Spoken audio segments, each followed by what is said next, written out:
Alors, bonjour Kelly, donc tu es étudiante en commerce Bonjour. international et tu as Oui, comme projet d'aller étudier à l'étranger, c'est ça? exactement. Ok, et donc ça consiste en quoi en fait tes études en commerce international rapidement? Alors du coup, moi, je suis à l'UT de Béziers, donc qui est en parallèle avec l'Université de Montpellier. Donc je suis en deuxième année de BUT technique de commercialisation et il y a un parcours business international qui me permet en troisième année, donc l'année prochaine, de partir enfin, sûrement au Canada, à Montréal. Ah bah ce serait super. Et C'est super. t'as déjà une petite expérience à l'étranger ou? Non, pas du tout. J'ai déjà un peu voyagé, mais j'ai jamais vécu là-bas concrètement. D'accord, bah, bonne chance, tiens, j'ai plein d'amis Merci. là-bas d'ailleurs, il faudrait que j'y aille à l'occasion. D'accord. Alors du coup, moi j'avais plusieurs questions à vous poser puisque Mhm. vous travaillez donc à l'étranger, etc. et que vous aidez les entreprises à se développer, ce qui est exactement ce que je veux faire plus tard. Donc je voulais en savoir un peu plus sur votre parcours professionnel, vos études et comment vous en êtes arrivé à faire ce métier. Ouais, bah, avec plaisir. Alors tout d'abord, moi j'ai aucune formation en marketing, je suis tombé dedans un peu par hasard, mais j'ai D'accord, un DUT informatique, une licence professionnelle dans le web et un master de sciences de la cognition. d'accord, Et suite à ça, à la fin de mon master, donc j'ai fait un stage de fin d'études dans une entreprise de logistique où le sujet de mon stage, c'était une analyse ergonomique de leur site intranet de gestion logistique. Donc. Et suite à ce stage, ils m'ont proposé de partir à l'étranger pour eux en tant que VIE. Je sais pas si tu sais ce que c'est le VIE. non, je sais pas. Le volontariat international en entreprise, c'est un contrat donc très français. En fait, c'est organisé par UbiFrance, qui est un organisme d'État donc en collaboration avec les ambassades qui aident la France à se développer à l'étranger. D'accord, Et donc, c'est un contrat qu'on peut faire une fois dans sa vie. Il y a plein de conditions. Il faut avoir moins de 28 ans. Ouais, moins de 28 ans, on peut le faire qu'une seule fois dans sa vie. C'est un contrat qui est reconductible une fois jusqu'à 2 ans maximum de ok, volontariat. Et ça permet en fait aux entreprises d'envoyer facilement donc des employés à l'étranger. Donc en fait, c'est un contrat entre UbiFrance, donc l'organisme d'État, et l'entreprise. Et donc pendant jusqu'à 2 ans, donc on est sous contrat pour UbiFrance mais pour le compte de l'entreprise qui paye donc le ok, je contrat. Et c'est vois. un truc, c'est un contrat spécial, on peut le faire qu'une fois dans sa vie, il n'y a pas de taxes, etc. Donc ça permet aux entreprises aussi d'envoyer pour moins cher donc des jeunes, puisqu'il faut avoir moins de 28 ans. Et, euh, et voilà, donc j'ai fait ça en Ukraine et ensuite en Pologne, puisque quand j'ai commencé à travailler pour eux en Ukraine, c'était en 2008, la crise économique a commencé, ils ont fermé Oui, oui. le centre de développement. Donc, j'étais coordinateur international des développements web pour cette entreprise de logistique. Après, j'ai terminé mon VIE en Pologne. Et voilà, donc suite à ce VIE avec l'entreprise, on n'a pas trouvé d'accord pour continuer à travailler ensemble. Donc, j'ai arrêté. J'ai essayé de lancer un premier business comme freelance. Ça n'a pas trop marché. Donc, j'ai cherché un job. Après, j'ai trouvé un nouveau job donc, dans le business consulting basé en Suisse, où j'ai travaillé pendant 7 ans. Ok. Basé en Suisse. Et puis donc, je manageais les pays un peu partout dans le monde, mais principalement en Europe. Et voilà, donc j'ai quitté cette entreprise. Maintenant, ça fait 4 ans. J'ai monté ma boîte donc, où je fais principalement du marketing digital. Et donc, c'est ce que je fais maintenant. Je suis en Pologne actuellement. J'habite à Varsovie. Et donc, j'ai ma boîte en Wow. Pologne et je fais du marketing digital donc, avec mes contenus. Donc, je crée du contenu, on peut dire blogueur si tu veux. Donc, j'ai D'accord, ok. 25 sites web, j'ai des chaînes YouTube, etc. Et donc, j'utilise ça en fait pour faire du marketing pour des entreprises. Donc, par exemple, je travaille principalement avec une entreprise de technologie américaine. Et moi, j'essaye de les aider à se développer et sur le marché anglais et sur le marché français principalement, mais pas seulement. Ouais, c'est Et super donc, intéressant, vraiment. voilà. Donc, je fais ça. Et J'ai divers partenaires et pour mes partenaires, je crée un peu du contenu qui explique un peu ce qu'ils font, ce que c'est leur produit, pour leur trouver au final des clients. d'accord. Et pourquoi vous avez choisi le marketing?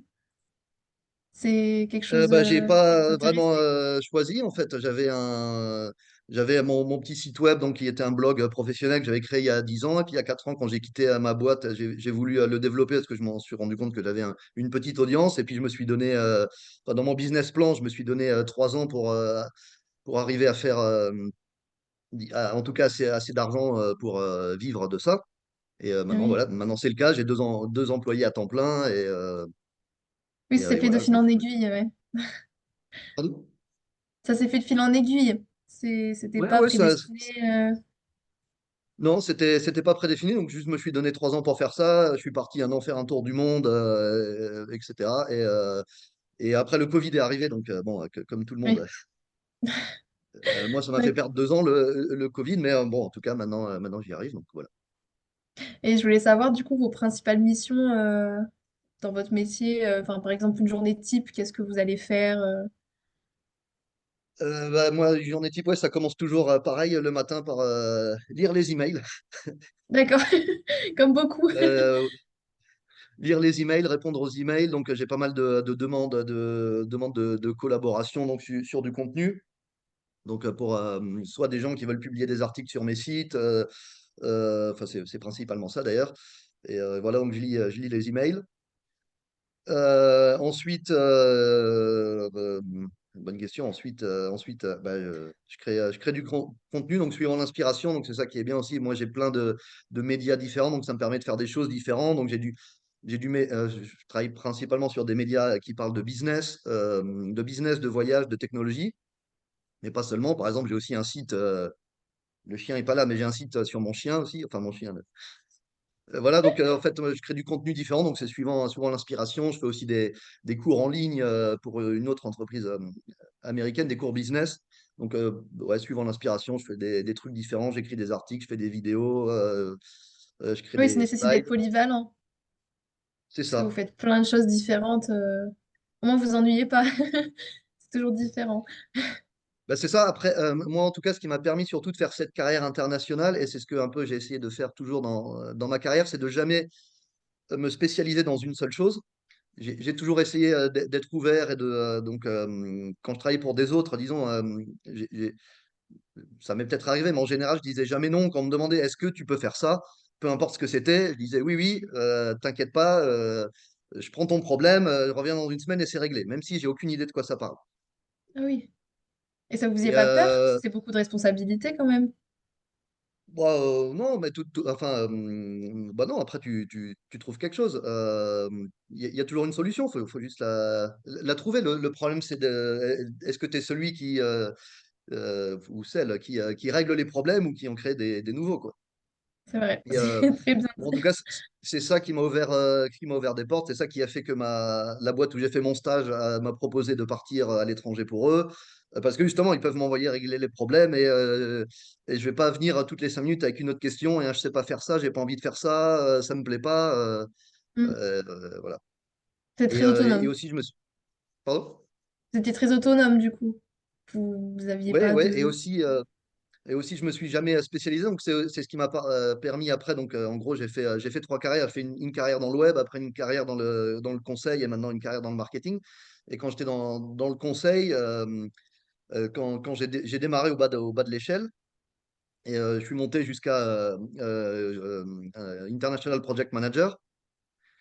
Et ce qui m'a permis en fait de monter jusqu'à project manager, c'est que quand j'étais sur le boulot, en fait, j'ai jamais dit justement, j'ai jamais dit non, j'ai toujours tout pris.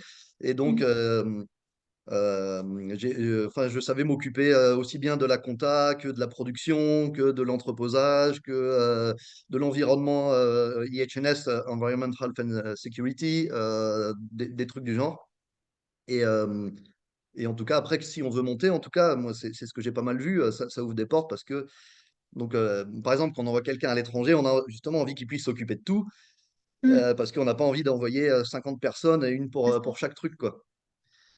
Et moi, en tout cas, c'est ce qui m'a permis souvent d'avoir ces missions internationales, de pouvoir être envoyé à l'étranger, parce que, en tout cas, je réglais au maximum les problèmes. Après, on peut pas tout faire non plus, mais en tout cas, je cherchais les solutions. Bien sûr. Bah, c'est super. Et je voulais savoir aussi, du coup, vous effectuez régulièrement des déplacements à l'étranger? Comment ça se passe?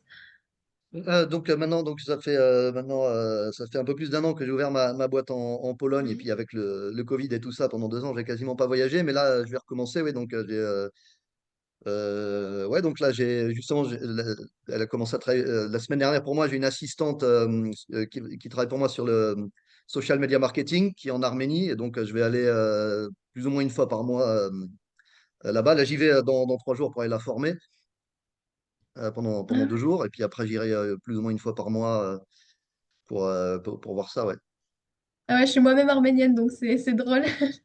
Mais du coup, par exemple, si vous allez en déplacement, vous allez faire quoi? Enfin, vous allez chez le client, comment ça se passe? Non, non, alors moi, tous mes clients, on travaille à distance. Enfin, mes clients, mes partenaires, moi, j'ai pas vraiment de clients. Je ramène des clients à mes partenaires plutôt. Euh, mais mon partenaire principal, bah, en fait, bah, il y avait le Covid, donc il est aux États-Unis. Et en 2019, c'est un partenaire certifié de Google, donc chez Google New York, ils avaient organisé une conférence. Donc, par exemple, ça, j'y étais. Donc, c'est éventuellement ce qu'on a des fois des conférences, des séminaires où il y a d'autres D'accord. professionnels qui font la même chose, qui sont invités, donc en général par une entreprise qui organise le séminaire. Mais vu qu'il y a eu le Covid là pendant 2 ans, il y a rien eu, ça revient tout Oui, doucement. On va voir comment ça se passe en 2023. Ça commence tout doucement à revenir. Mais sinon, non, moi, j'ai plus de déplacements pour voir mes clients. Mais à l'époque, quand j'étais consultant, oui. Euh, donc j'étais basé à Genève, mais j'y ai pas mis les pieds pendant 2 ou 3 ans. Le lundi matin, j'allais au siège, par exemple, j'allais au siège à Düsseldorf. Le mardi, j'allais visiter un pays, donc je sais pas, soit en Angleterre, soit en Italie. Le mercredi, j'étais à Stockholm pour une réunion. Et le jeudi, je revenais à Düsseldorf pour la réunion de fin de semaine au siège. Et le vendredi, j'allais où je voulais avec le billet d'avion pour rentrer chez moi. Donc soit je pouvais rentrer chez moi à Genève, soit aller ailleurs. Et en général, j'allais ailleurs. Donc, je wow, passais mes week-ends souvent à Varsovie ou à Kiev parce que c'est là que j'ai la plupart de mes amis. C'est aussi pour ça que je suis ici maintenant. En mars 2020, j'étais en train de rendre visite à mes amis quand le Covid a commencé. Ça faisait 6 ans que j'habitais dans les hôtels, et du coup, j'ai dû prendre un appartement et qu'il n'y avait plus d'hôtel ni d'avion. Mais voilà, donc là, ça recommence tout d'accord. doucement. Et du coup, je voulais savoir, pour exercer une telle profession, quel type de compétences sont requises et au contraire, quels défauts seraient vraiment rédhibitoires pour l'exercer. Mais moi, je pense, ouais, il faut être polyvalent, il faut être ouvert, il faut être curieux. Mm. Et ce qui est important aussi, c'est bien sûr de parler des langues. L'anglais est indispensable, bien sûr, mais les autres langues, ça aide toujours. Et, et ouais, voilà. Mais D'accord. parler des langues, ouais, ça ouvre toujours des portes. Alors, même si on ne l'utilise pas professionnellement, je veux dire, la langue de communication, moi en tout cas, j'ai toujours travaillé uniquement qu'en anglais. Même si la langue de communication, c'est l'anglais ou le français, peu importe. Oui, Reste que quand on va à l'international, quand on va dans les pays, on prend des cafés avec les gens, on mange avec eux, et c'est là que les langues, ça peut servir, ça peut ouvrir des portes, ça peut aider à s'intégrer dans des conversations dans lesquelles on ne serait pas si on parle pas la langue. oui, oui, bien sûr. Et ce que vous aimez le plus dans votre métier? Euh, Bah maintenant, moi, ce que j'aime le plus dans ce que je fais maintenant, c'est la liberté. La liberté. Faire ce que je veux quand je veux. Alors, on se dit, ouais, on peut aussi ne rien faire, mais personnellement, moi, j'aime pas ne rien faire. J'ai toujours envie de faire tellement de choses. Alors oui, je pourrais ne rien faire, mais c'est impossible de rester sans rien faire. J'ai C'est toujours sûr. envie de faire des trucs, mais en tout cas, la liberté de choisir ce que je fais. Ouais, j'ai pas de pression de résultats ou Mm. de, enfin, personne me dit ce que je dois faire, quoi. D'accord. Et du coup, au contraire, ce que vous aimez le moins? Ce que j'aime le moins, bah, je sais pas ce que ce que j'aime le moins, la comptabilité. D'accord. Et bah, du coup, aussi, vous arrivez, du coup, j'imagine, de ce que vous me dites, à concilier la vie personnelle et la vie professionnelle. Oui, bah, ouais, ouais. Bah, ouais, bah, moi, j'ai pas de problème là-dessus, vu que encore une fois, j'ai mon propre business, donc je fais ce que je veux quand je veux, et donc je travaille avec des freelances. deux à temps plein et quelques autres à la tâche. Mais on se parle très peu. Enfin, je veux dire, je leur dis quoi faire en début de mois. Mm. Enfin, je leur donne les tâches et puis on se parle une fois que tout est fait, quoi. Enfin, D'accord. c'est pas tous les jours des réunions et des trucs comme ça. Ouais, D'accord. il y a pas de problème, quoi. Quand il me faut du temps, j'en ai. C'est aussi pour ça, justement, que j'ai quitté mon job d'avant, parce que quand j'étais consultant, justement, au bout d'un moment, ça devenait compliqué de pouvoir voir ma famille quand j'avais envie. C'est aussi pour ça que j'ai monté mon propre business pour pouvoir aller voir ma famille quand j'ai envie, travailler de là où je veux. Et voilà. Et comment voyez-vous l'avenir de ce métier? Vous envisagez peut-être de créer d'autres entreprises? Ouais. euh, Créer d'autres entreprises, pas dans ce domaine en tout cas. Dans d'autres domaines, D'accord. oui, mais pas dans celui-là. Mais dans ce que je fais dans le marketing digital, je pense qu'il y a il y a un bel avenir, hein. Quand on voit les chiffres des dépenses dans le marketing digital, elles grossissent chaque année. Donc, il y a aussi beaucoup donc le marketing aussi qui était, disons, dans les médias plus traditionnels, donc journal et télévision, ça passe tout doucement sur le digital, donc sur le web. Et, euh, et donc, pour l'instant, en tout cas, les prochaines années sont plutôt prometteuses. Donc, ce qu'il faut, c'est être là, avoir du contenu et pouvoir mettre des pubs, quoi. D'accord. Et quel conseil vous me donneriez si jamais je voulais exercer ce métier un jour? Commence le plus tôt possible. Le plus tôt tu Oui. commences, le plus longtemps tu restes dans le jeu, le plus de chances tu as d'un jour y arriver. Parce que par exemple, en termes d'études, bon, vous, du coup, vous n'avez pas de diplôme approprié au marketing directement, mais enfin, moi qui ai par exemple de nombreux masters disponibles en France, si c'est plus les écoles de commerce, enfin, si demain vous recrutiez quelqu'un, ce serait plus école de commerce, ou au contraire des formations professionnalisantes comme BTS, etc. Moi, je cherche plutôt des formations professionnalisantes, ouais.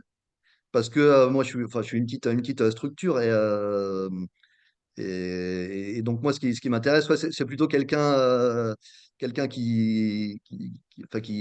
oui, qui a des compétences précises que des compétences un peu plus vagues, parce que je suis une petite structure, ouais. D'accord. Et du coup, qu'est-ce que vous pensez par exemple des écoles de commerce, HEC, etc. Vous avez un avis ou pas? Je sais pas trop ce qu'ils font en fait, donc Vous savez pas trop. j'ai pas spécialement d'avis, non. D'accord. C'est Et très bien aussi, hein, mais... voilà, bah, je crois que c'est à peu près bon pour moi. Après, je pense qu'il faut faire les deux. Comme moi, par exemple, j'ai fait un DUT, une licence professionnelle, et après un master un peu plus traditionnel. Donc, j'ai les deux. Et moi, personnellement, j'ai trouvé ça pas mal. Pour moi, après, chacun. Oui. Puis vous êtes surtout formé de votre côté, de ce que j'ai compris, parce que vous avez beaucoup fait de choses, enfin, par votre propre volonté. Ça aussi, ouais. Et après, j'ai aussi eu des formations professionnelles. Donc, j'ai une certification de consultant business dans la logistique, par exemple, des choses du genre. J'ai fait d'autres formations professionnelles après dans un contexte D'accord. professionnel. Il y a ça aussi, ouais. D'accord. Voilà. Voilà, bah écoute, c'était un plaisir de répondre à tes questions et puis bonne Et ben, continuation pour merci la suite. beaucoup de d'avoir pris votre temps pour me répondre. Avec plaisir, merci.